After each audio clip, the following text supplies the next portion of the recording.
और जब आए तो जज साहब नहीं है।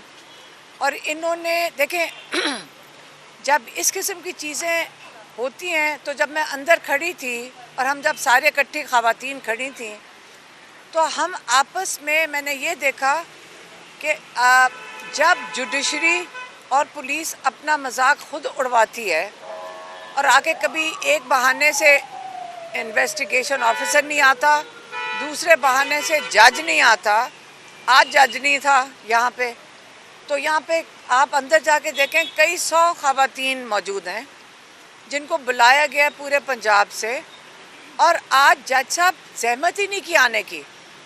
मतलब ये आप लोगों के लिए सहूलत की बजाय आप यहाँ तब से पिछले 8-9 महीने से लोगों को तंग कर रहे हैं। अब मैंने ये आज हमने फ़ैसला किया जो हम दहशतगर्द अंदर बैठे थे कि अगली दफ़ा हम मीडिया को लेके जाएंगे, हम एक टूर पे जाएंगे सारे, जो 800 यहाँ लोग जो पिछले आप दहशतगर्द हैं पिछले कई महीनों से यहाँ तशरीफ़ ला रहे हैं, हम 800 के 800 आपके साथ जाएंगे मीडिया को साथ लेकर। पहले एक केस है हमारे पे जिसमें हमने नून लीग का दफ्तर जलाया है। हम मरियम नवाज़ नहीं, जो हमारी चीफ मिनिस्टर हैं इस वक्त, जो एक उन्होंने जैसे भी ज़बरदस्ती ये पोजीशन ले ली है, अब उनसे हम उनकी जो पोजीशन है उसके मुताबिक इनसे चाहेंगे कि ये अब आके हिस्सा लें। हमारे साथ जाएगी मरियम नवाज़, हम जाएंगे इनके दफ्तर जो हमने जलाया है 800 लोगों ने, कई मॉडल टाउन में कहते गालिबन है। फिर हम जाएंगे कलमा चौक जहाँ पे हमने कोई कंटेनर जलाए थे।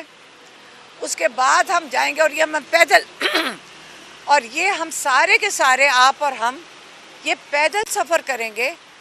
अगर इन्वेस्टिगेशन ऑफिसर को ये इन्वेस्टिगेशन नहीं कर सका पिछले मई से, तकरीबन 10 महीने हो गए हैं उसे इन्वेस्टिगेशन, हम और आप मिल के जाकर इस पूरे रूट की इन्वेस्टिगेशन मिल के करेंगे। आप हमारे साथ जाएंगे, हम ये वहाँ से चलेंगे कलमा चौक, क्यों हमारे पे केस FIR में है, उसमें पता नहीं कई हज़ार लोग नामजद हैं जो जेलों में भी हैं। नून लीग का दफ्तर चलाया, उसके बाद हम कलमा चौक जाएंगे, ये हमारा रूट होगा। उधर से फिर हम जाएंगे कोर कमांडर के घर और हम सारे इकट्ठे चलेंगे। ये ना हो कि हम दोबारा और आप भी गिरफ्तार हो जाएं, लेकिन नहीं होगे इंशाल्लाह। और हम चीफ मिनिस्टर को भी बुलाएंगे ताकि हम ये रूट पूरा करें। इन्वेस्टिगेशन ऑफिसर के साथ हम मिलकर इसकी इन्वेस्टिगेशन कंप्लीट करेंगे। अगर बेचारे इन्वेस्टिगेशन ऑफिसर को एविडेंस नहीं मिल रहा, हम उनके साथ मिल के चलते हैं। और साथ साथ आप और हम कहेंगे कि अब यहाँ की कैमरा की CC फुटेज, कैमरा की जो है ना CC कैमरा की जो फुटेज है वो भी बरामद करें अस्करी टावर से, जो हमने जलाया है हम साथ ये। बस अब बहुत हो गया, अगर ये इस काबिल नहीं है कि ये कर सके इन्वेस्टिगेशन तो हम मिल के इसकी करेंगे। और जो जिना हाउस वाला है, अब हम जज को कह रहे हैं कि आप मेहरबानी से आइंदा के लिए तशरीफ़ लें और इन्वेस्टिगेशन ऑफिसर भी तशरीफ़ लेकर आएँ। मैडम, FIA इस्लामाबाद ने भी आपको बुला रखा है, ये क्या मतलब कभी उधर ये मुकदमात का खेल जा रहा है? देखें, इसमें हमारा तमाशा नहीं बन रहा, जो कर रहे हैं उन्हीं का तमाशा बन रहा है। क्योंकि उन्होंने ये बुलाया कि मैंने स्टेट के ख़िलाफ़, आपको पता है मैं वो इंटरव्यू तो नहीं, मैं आप ही को आके बताती हूँ। अगर आप इसको एंटी स्टेट कह रहे हैं, फिर जो मैं आपके साथ बात कर रही हूँ, जो मैं आपके साथ आज बातें कर रही हूँ, इसकी वजह से FIA ने मुझे बुला लिया, इसी वजह से बुलाया और कोई वजह नहीं। अच्छा मैडम, ये बता दें कि बानी PTI और बुशरा मैडम की हालत कैसी है? वो पिछले दिनों मुलाकात आ रही थी, बुशरा बेगम की जो हालत जो है वो ख़राब, उनकी पेट में दर्द है, अब आपकी मुलाकात हुई है तो उनकी तबीयत कैसी है?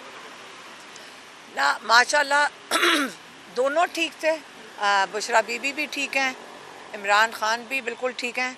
हाँ, उनको आँख का इन्फेक्शन हुआ था। और देखिए, इमरान खान का आँख का इन्फेक्शन ये हुआ था, उन्होंने कहा था, मैं फिर से कहूँ, वो उस चीज़ की बात भी नहीं करना चाह रहे थे, लेकिन ये नहीं मतलब कि हम नहीं उसके बारे में बात करें, हम ना इसको उठाएं, एहतजाज ना करें। हमें फ़िक्र होती है कि जो असद वडाइच हैं वहाँ पे जो सुपरिटेंडेंट डायरेक्टली उनके इंचार्ज हैं, उनको हमें बताना चाहिए था कि उनका आँख का इन्फेक्शन हुआ है, ताकि हम डॉक्टर अपने डॉक्टर का बंदोबस्त कर सकते हैं, क्योंकि हमें आपको पता है कि एतमाद नहीं है इनकी। जब अगर कोई मेडिकल चेकअप हो हम उसको अपनी निगरानी में रखना चाहते हैं।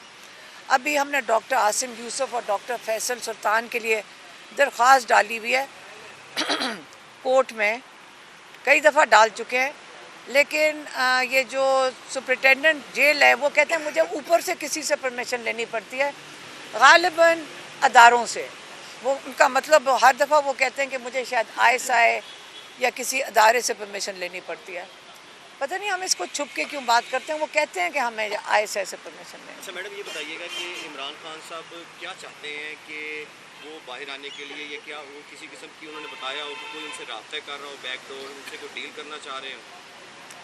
देखिए, इमरान खान को जेल में तो इमरान खान ने किसी से नहीं बात की, लेकिन हमारे से बहुत लोगों ने, देखें डायरेक्ट तो मैं नहीं बात, बहुत लोगों ने पैगाम बहुत आते हैं कि वो जेल से नहीं निकलेंगे। इमरान खान ने तो सीधा सा कहा है। मेरा ख्याल है ये जजेस का और ये हाई कोर्ट की तैयारी नहीं थी कि इमरान खान के केसेस ट्राई करने पड़ेंगे, मेरा ये ख्याल है। अब जब केसेस उनके सामने आ गए, उनको समझ नहीं आ रही इनके साथ करें क्या। किस किस्म के पैगाम आ रहे हैं कि आप ये जेल से निकालने के लिए आप फिर चुप करके बैठ जाएं, बस यही है, चुप कर जाएं फिर आपको जेल से निकाल लेंगे, इसी किस्म का पैगाम है। लेकिन इमरान खान ने कहा था कि मैं सारे केसेस इसका सामना करूंगा लीगली। तो आप जजेस के सामने जब केस जाता है तो कल आप देख लेते, हाई कोर्ट के जज लग रहा था कि मतलब जितनी मेहनत आमिर फारूक ने कल की है, बहुत मेहनत की उन्होंने, किसी तरह उनको लगता है ड्यूटी दी गई है कि इमरान खान को जेल से निकलने नहीं देना बस।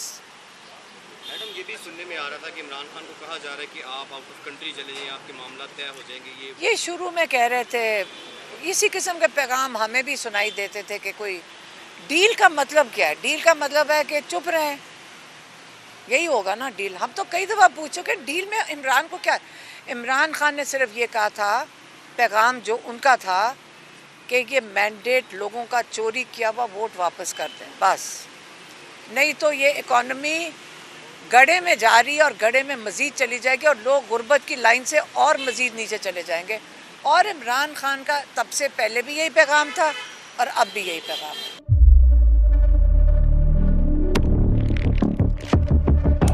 कुदरत की तख्लीक में कोई कमी नहीं,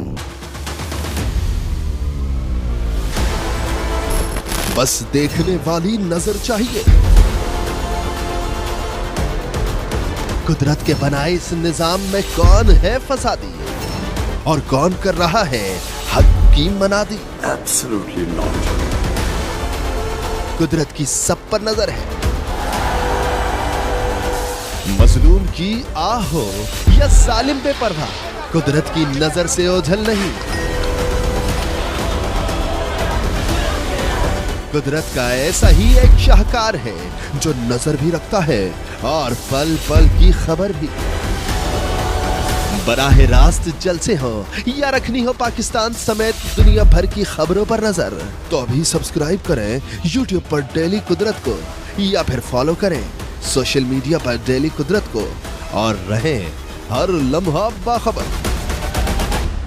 कुदरत हर वक्त बर वक्त।